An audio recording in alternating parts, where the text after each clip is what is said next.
Hi అండి, welcome to my channel. Today recipe వచ్చి ఆలు కర్రీ అండి. రెగ్యులర్గా చేసుకునే టైప్ కాకుండా కొంచెం డిఫరెంట్గా చేసుకుందాము. సో ఇలా చేసుకునే టేస్ట్ బాగుంటుంది, పెద్ద ఏజ్ వాళ్ళకు కూడా ఈజీగా డైజెషన్ అవుతుందండి. సో టాపిక్లోకి వెళ్తే ఒక 1/2 kg అండి ఆలు మెత్తగా ఉడకపెట్టి పీల్ తీసుకొని చిన్న చిన్న ముక్కలు కట్ చేసి గిన్నెలో పక్కన పెట్టుకున్నానండి. పొయ్యి మీద ఒక ప్యాన్ పెట్టి ఒక 50 grams ఆయిల్ వేసి ఆయిల్ కొంచెం హీట్ ఎక్కిన తర్వాత సన్నగా తరిగిన ఆనియన్స్, ఒక రెమ్మ కరివేపాకు వేసి కొంచెం వేగనివ్వాలండి. మీడియం ఫ్లేమ్లో పెట్టండి, అడుగంటుతుంది. కొంచెం వేగిన తర్వాత చిటికెడు పసుపు కూడా వేసుకోండి. పసుపు కూడా వేసి ఒకసారి మొత్తం కలుపుకోండి.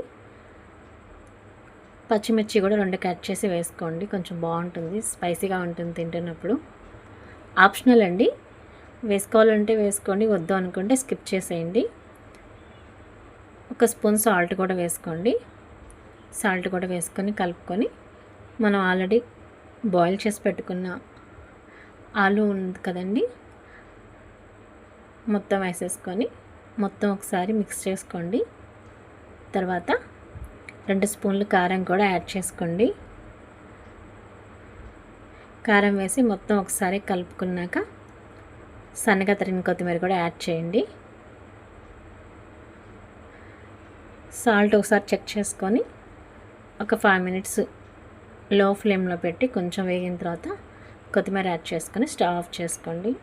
ఇలా చేసుకోవడం వల్ల టేస్ట్ చాలా బాగుంటుంది, ఈజీగా